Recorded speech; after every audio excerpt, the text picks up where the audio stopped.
welcome back to my channel. It's me, Teacher Mitch again, and I'm gonna share to you how I overcame my fear of speaking English. How did I do that? So, yes, I was afraid of using the language, not because I wasn't good. Well, probably I cannot tell that I am very good when it comes to speaking the language. It was because of a traumatic experience. Okay, when I was little, way back when I was in elementary, so I have had a first-hand experience of using English in my day-to-day life. It's because we were required to speak in English in our school. So if we speak in Visaya or in Tagalog during English time, so we will be fined.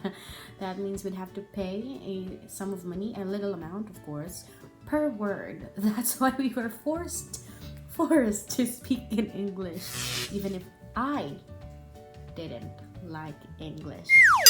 Yeah, that's the truth. I didn't like it way back when I was in elementary. So I started to like English way back when I was in high school.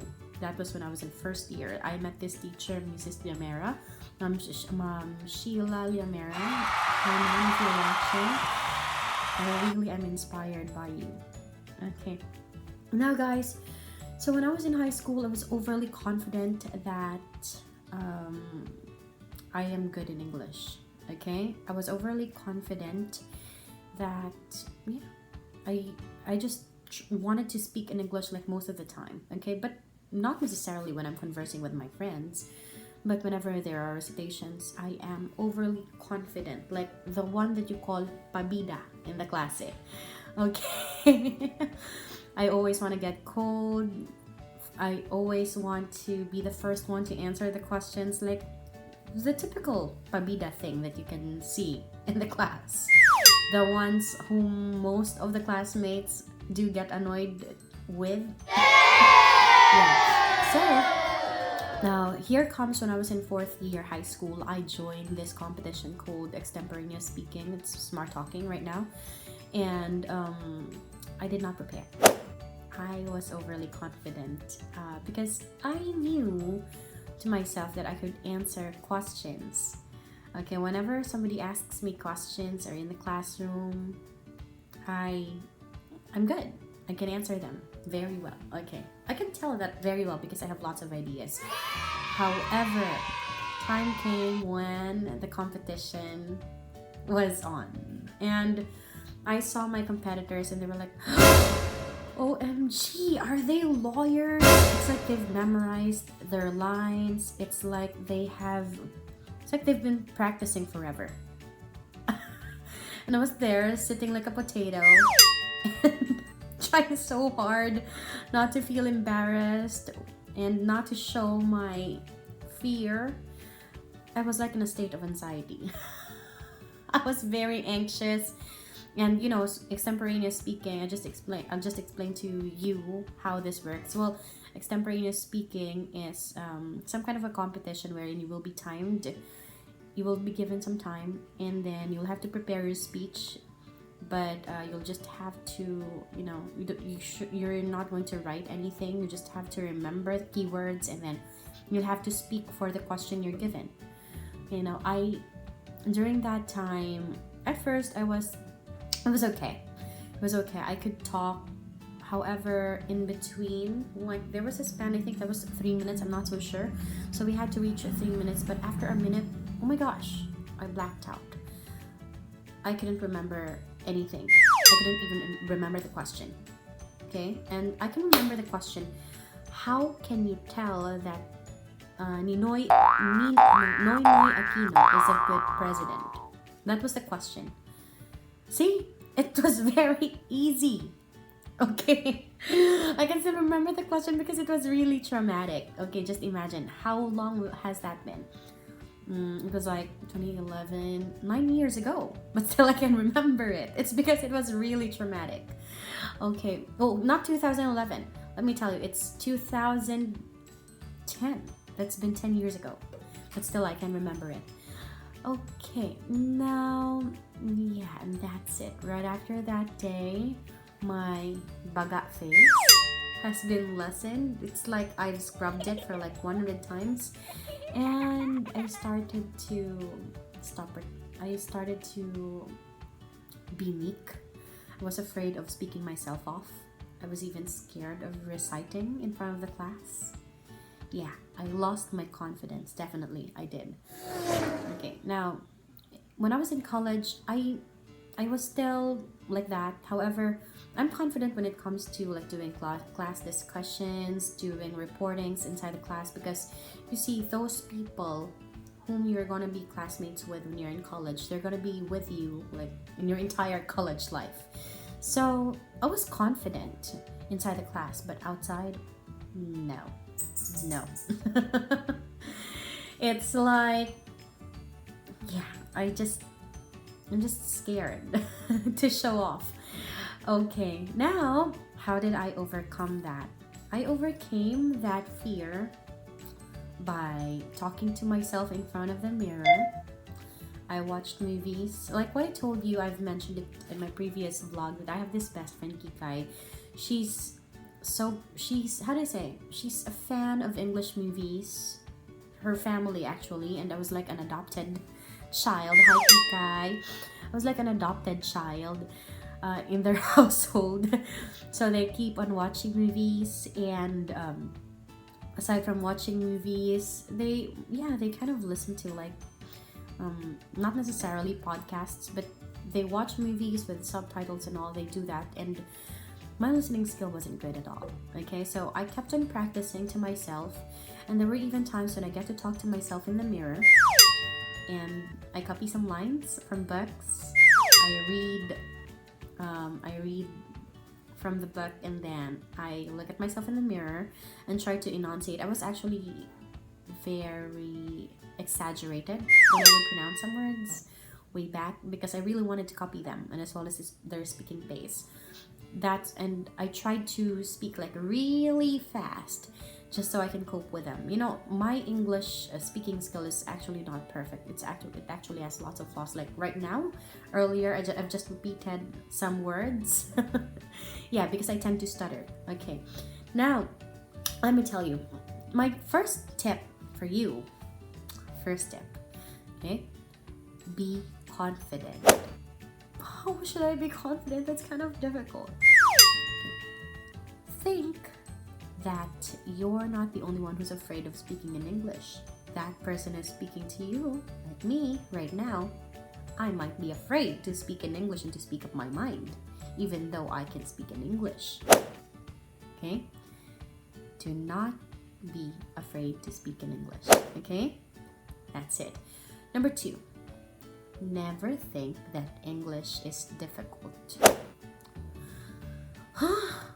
Why shouldn't I think that English is difficult? Well, you shouldn't. Okay? The thing is, it's just like mathematics. Our conception of English and mathematics is that they are difficult. And because of this conception, we tend to ignore learning them, because we say, oh, I'm not going to learn that. It's kind of difficult. I'm not going to learn it. I'm not going to listen to my teacher. Okay? So, that's it. That's a factor. All right. So, don't be afraid to speak in English. Do not think that you're the only one who's scared of using the language, because even the ones who are good may be also scared of using it. Even me. I am afraid of speaking in front of many people. Let me tell you, like what I told you, that traumatic experience, it has impacted me a lot. Like in my school right now, I do a lot of emceeing gigs, and I still tremble. Like when you say tremble, like I don't look at the people whom I'm talking to. I mean, not necessarily people whom I'm talking to, but the audience. When I'm emceeing in front, I don't look at their eyes. Okay? I'm scared to be judged. Oh, that's my tip number 3. Don't be scared to be judged. Let me tell you that American people don't actually judge you with your grammar. Just as long as you are good just as long as you can converse in English. Well, I think that grammar is very essential for you to be able to make up or construct sentenences that are relevant and as well as meaningful, and that you can use sentences for conversation, which is really good. However, I believe that American people do not necessarily value the, what's the word, are not very particular as compared to us Filipinos. I think we Filipinos are very particular with grammar, when in fact we are not the first speakers of the language. Okay, we are very particular about grammar and pronunciation, that we even laugh. And to be honest, I've seen a lot of Filipinos laughing at somebody because of pronouncing a word, and they think that, for example, if somebody says village and or somebody says village, but then they say village, it's not village, it's village. OMG, these people are kind of like judgmental, but no, okay, that's not, you shouldn't be scared of being judged by those people. Okay, and to tell you, most of those people who judge you are the ones who get to commit the most mistakes. You got it right. Most of the people who judge you are the ones who most commonly make mistakes. Yes, so they're the perfectionist kind, but they are the ones who have to perfect themselves. Yep. Okay, let's have a recap. The first one: do not be afraid, or do not think that you're the only one who is afraid of using the language. The second one, I forgot the second one. Okay, the third one, don't be afraid to be judged. Okay, and my advice is that for you to be able to improve on your speaking skills, you have to try, like what I did, look at yourself in the mirror. Talk, not necessarily talk to yourself, like read texts or copy lines from movies. No, though you might seem to be crazy, but like when you wake up in the morning, you can do that and just try it, and you can try to like talk even faster. And also watch English movies. That's what I always recommend to my students, even if it's with subtitles. It's okay, because that's what I did in the very beginning when I started to learn how to speak English and how to improve my speaking pace. Yeah, so those are just my tips. They're very simple. Be confident about yourself, okay? Because at the end of the day, so you will be the one who's going to be affected by your actions. So if you feel like, oh, I'm scared of speaking up, so your ideas will be the ones which would be left alone, and you will also be left alone. You might not know that one person who might be good in speaking the language, or English to be specific, is saying an idea which is not better than yours, and you might end up regretting speaking up your idea, which you think is kind of good and relevant to the topic in your class or wherever it may be. Okay, just speak the language as much as you can. That's the most important thing that you can do, and be confident about yourself. Okay, never afraid to be judged, and try to improve yourself in every aspect, especially in listening skill. I think that's one thing that Filipinos have to improve on. Listening skills, it's very important. What else? Writing skill wise, I think Filipinos really don't like writing. Well, I'm not generalizing, but many kids don't like writing, and well, you have to try. Okay, I have received this tip from Jonalyn Bustamante. She's my friend. Hi Jonalyn, she was my co-contestant in Battle of the Brains way back when I was in college. She said that what she does is to write down words on her notebook, like 5 to 10 words, and then use them in a sentence, and then she would speak it out.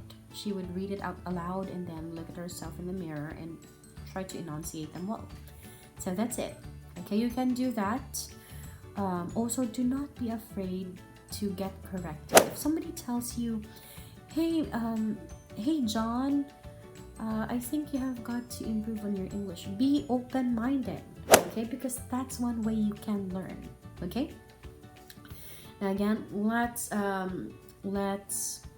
just abolish that kind of thinking that English, when you speak in English, you're smart. Well, yes, of course, English speakers are smart because learning a language is difficult, and it belongs to linguistic skills.